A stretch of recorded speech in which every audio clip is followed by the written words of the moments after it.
Okay. Okay. Yeah. Thank you, David, for the nice introduction.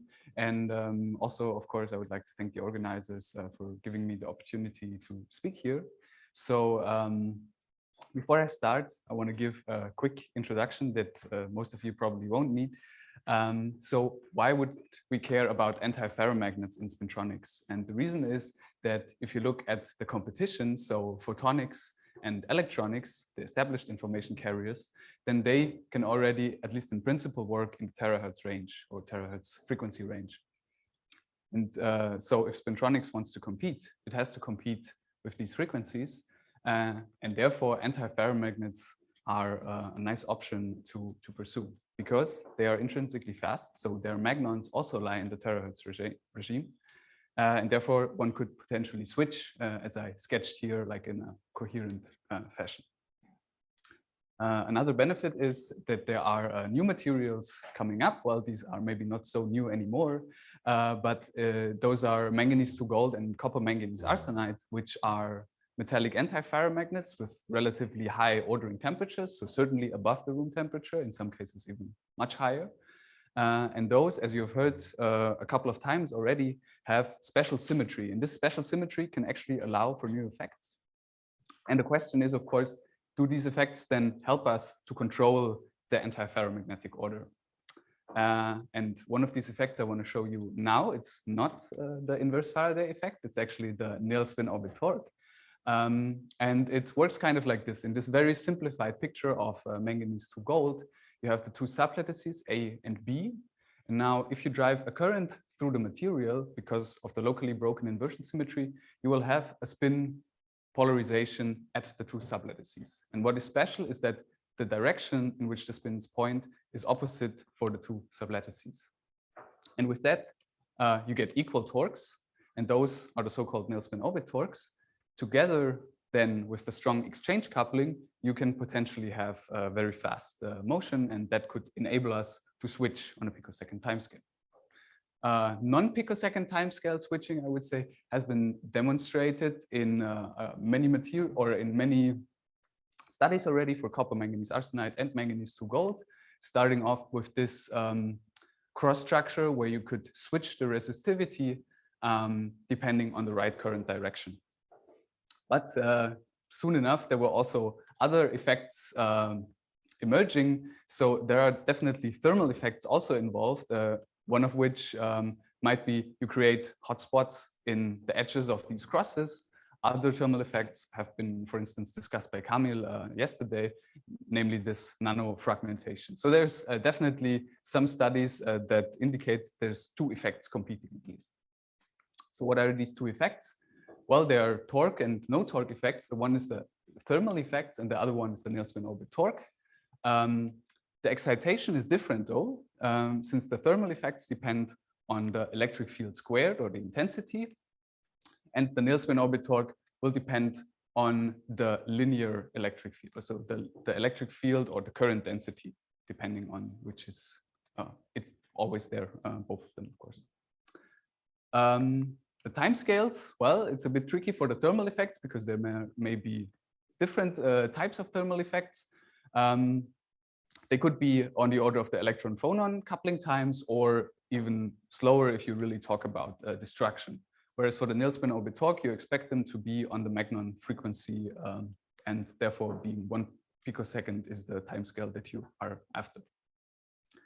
And actually, coherent switching in theory has been predicted. So you might actually switch the Néel vector in this material on the order of 5 picoseconds, maybe in this study. And there were other studies now, as Peter Oppenair pointed also out. This one is now accepted, I guess, for the print. So yeah, exactly. But it's at least in theory still possible to do this. And about the motion, you can say that this one is rather incoherent, whereas this one is coherent. And that's why this was on the introductory slide. There's hope for coherent switching because in thulium autoferrite, you could use terahertz-induced switching was observed. Okay, so the question is now, is manganese to gold, is there the possibility to also drive terahertz spin dynamics driven by this interesting Néel spin-orbit torque? Well, for that we ran an experiment. which looks like this. We have thin films of manganese 2 gold, which the group of Martin Jordan prepared for us. And we excite them with a terahertz field pulse. And we probe the subsequent dynamics with an femtosecond optical pulse. And its rotation or its polarization will be rotated after passing through the sample. And this will give us the information of what's going on in the sample. We can do a couple of things. The terahertz electric field can actually be flipped. So you can change the polarity and therefore be sensitive to linear in field effects. You can also have a closer look at the symmetry by changing the probe polarization. And you can also rotate the sample. So if there is any magnetic order inside the sample that you're probing, then you might rotate it around and see what the changes are. Speaking of magnetic order, how can we know about it before doing the experiment?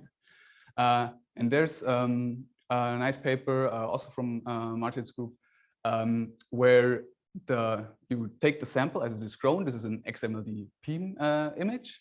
And you see that there's essentially 4 types of domains. They might be vertical and horizontal. Now you place this sample in a large magnetic field of 50 Tesla, and you can actually induce a spin flop and have only 2 domains or 2 types of domains left. So the horizontal ones in this case really shrink down to very narrow domain ones. So if there's anything magnetic going on, or antiferromagnetic, I should say, then it should be in this sample, in the aligned one. And that's why we started studying it first. So this is the electric field pulse that we use, the terahertz electric field pulse. And now comes the signal. And it's actually, first of all, non-trivial because it doesn't really follow the electric field pulse. And you also see the bipolar shape. So this is an indication that this might be actually a linear effect. Now let's change the polarity of the electric field. And we see a flip of the signal, at least most of it flips. And to better quantify that, you can go into the linear and quadratic parts, at least the first order, by taking the difference and the sum of these signals.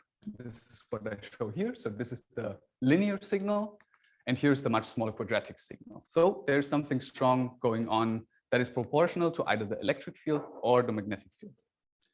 Now we do a second thing. We rotate the sample by 180 degrees, and let's see what happens.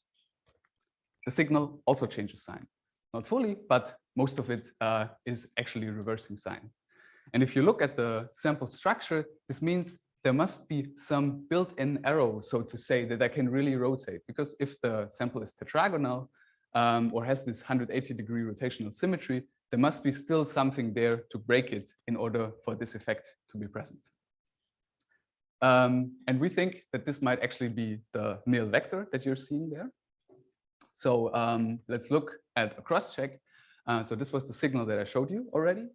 Now a common culprit, I don't know, might be the substrate. And the substrate really does not give any effect. So it's definitely coming from the sample.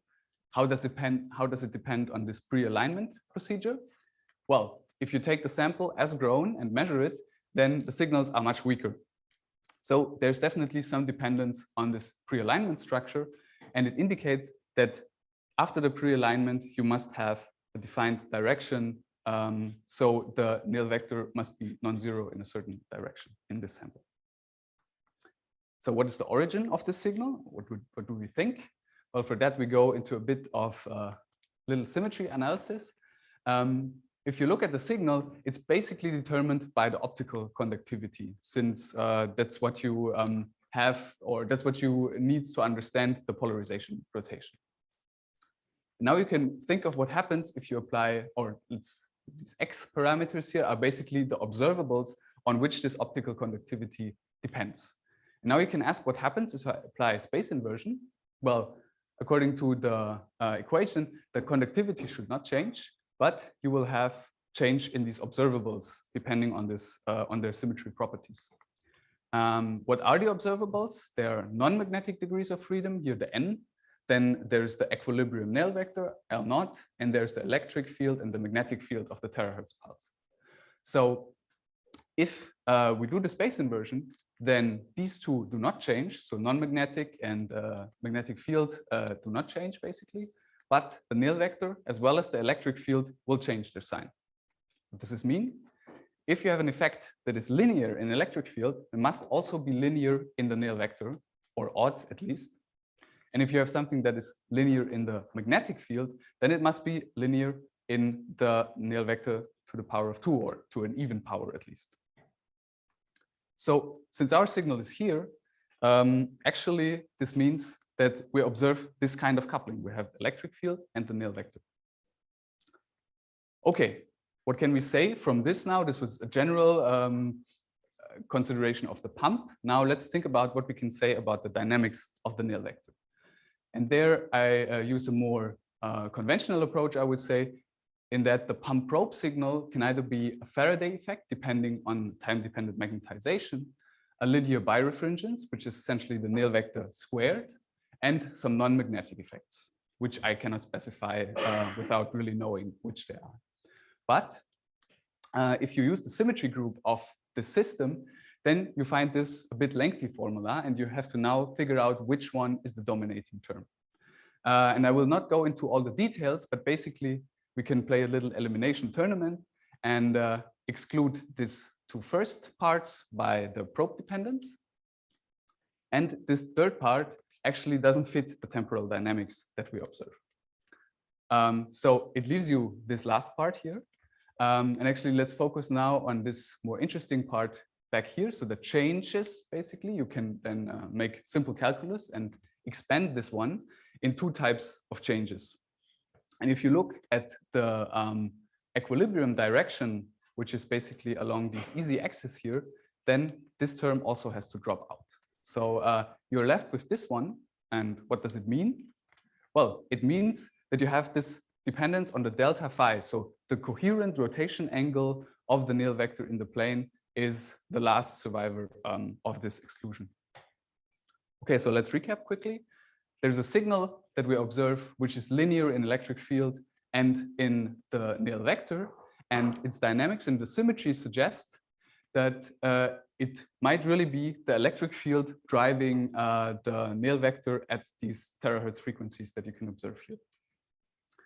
Of course, that is suggestive of the Néel spin orbit torque, but we were wondering if we could have a more microscopic model, or maybe I should say a macroscopic model, because it's basically still a macrospin approximation. And this is actually an equation that we took from a paper of Felling-Gomenai. And basically what you have is the description of the Néel vector angle depending well, on certain applied fields. So you have this kind of inertia-like term. You could think of this as a moment of inertia. Then you have a damping, a restoring torque, which comes from the anisotropy. And then also you have the driving torque on the right side, which is the Néel spin orbit torque. And it's quantified basically how strong this is by this Torkens parameter lambda. Okay, this is nonlinear, so maybe not the best thing to start with, but if the angles are small, you can linearize it. So then it becomes a convolution of the response function h and the electric field. And that gives you then the angle. And our signal is proportional to that angle. So let's look at what this response function would be. Well, it is a damped sinusoidal motion, which means that if you kick the material, or if you kick the system with such a delta-like input pulse, then it will just oscillate in this manner and be damped over time. Okay, with this knowledge, we can now try to analyze our dynamics. And basically what I tried is to fit this data curve here with this model. So the only three parameters are the amplitude, the damping, and the frequency. And what you will find with this fit is pretty good agreement. So can really nicely model this with just that simple response function. And what it will look like in the time domain is then this. So the impulse response of this system, it is really a strongly damped oscillation. So before even making one single trip there and back, it is damped almost to the minimum again. And the mode frequency of this is on the order of 0.6 terahertz. Okay, so this is the strongly damped oscillation of the Néel vector according to our theory. The question is there a Magnon that would fit this, oscillation? Let's turn back to this model and see what it predicts. So basically, here's a rough sketch of how this excitation would look like. You have the Néel spin orbit torque, which introduces a canting out of the plane. But then you have canting. Of course, you will have an exchange torque, which pulls them into different direction, the sublattices. But then they are no longer in the easy axis, and you will feel an anisotropy torque, or they will feel. And that means, of course, that the frequency depends on the exchange field and the anisotropy field of the material. And if I take the exchange field from the literature, then this anisotropy field comes out. And we compared it to what was obtained from spin flop and domain walls. And so it's pretty much on the order of that. If you accept that Helen Gomonai and Martin use slightly different conventions for defining the anisotropy. There's also a brilliant light scattering measurement. And this one predicted a much smaller, or this one showed a much resonance of a much smaller field. So it's the question, is this the same mode or is it something else? It might be definitely, it's definitely a bit off from what we see.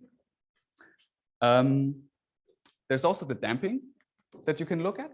And the damping is on the order, the Gilbert damping parameter is on the order of 10 to the minus 2.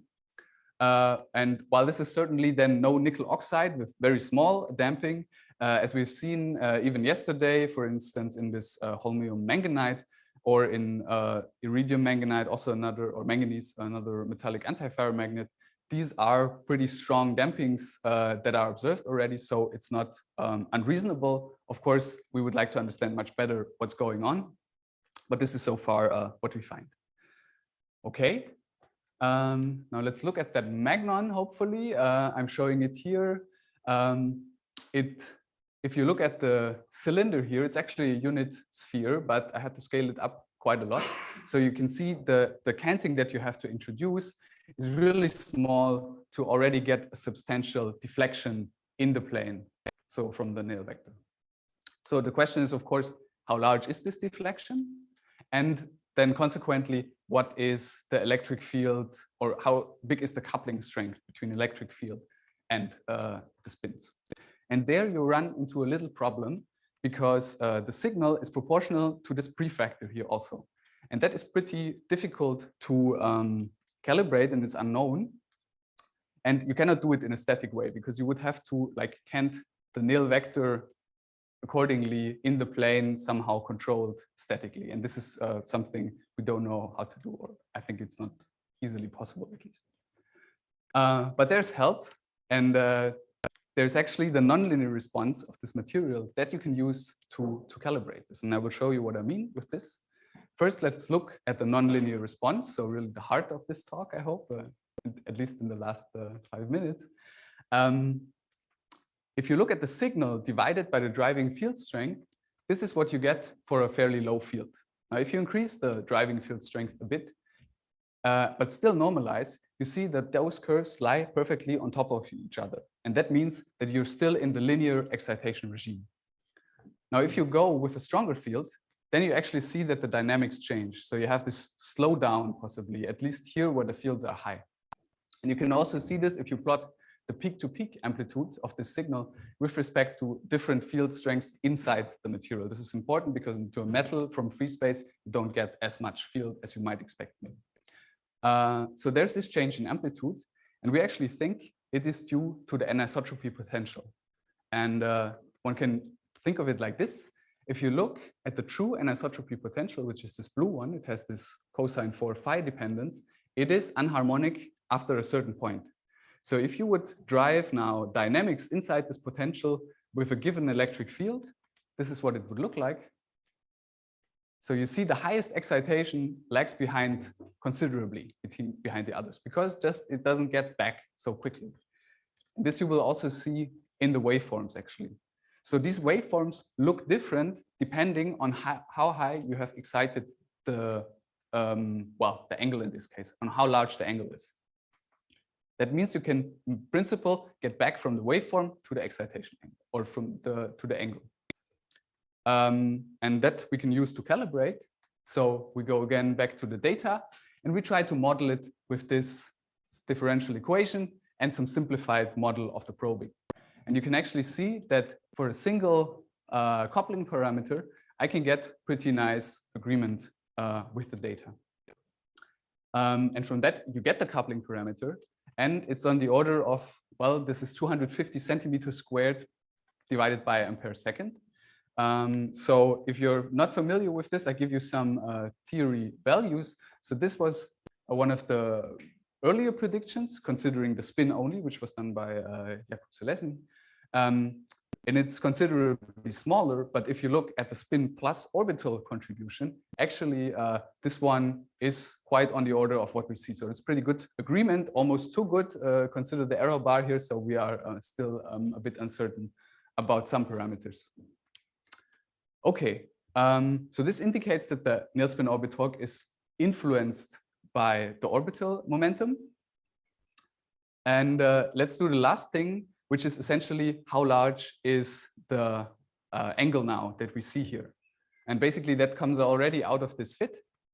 And what you can see is that you reach up to 30 degrees in angle in this material. So, and this is for rather small fields. So let's look what happens if you go a bit higher. It becomes nonlinear. And if you go even a little higher, then you switch, reorient the spins by an angle of 90 degrees. So that could be in potential reach. And actually, if you look at the time scale, it's really 1 picosecond that you need to go from here to there, or maybe 2 picoseconds. So it's quite fast. Of course, this is just an extrapolation. Yeah, it didn't really measure it. The blue one is the last one I measured. So we would, of course, like to see that in action to really prove that this is the right way to look at it. Okay. So as a conclusion, we saw a Néel spin orbit torque in manganese 2 gold driven by electric field. We have a strongly damped magnon, which looks a bit like what is shown here, but we expect to possibly switch it even coherently at substantially larger fields if they can be applied. Yeah, and with this, I would like to thank my group at Freie Universität and FHI Berlin, and also our collaborators in Mainz and Helen for samples and theoretical discussions. And with that, I thank you also for your attention.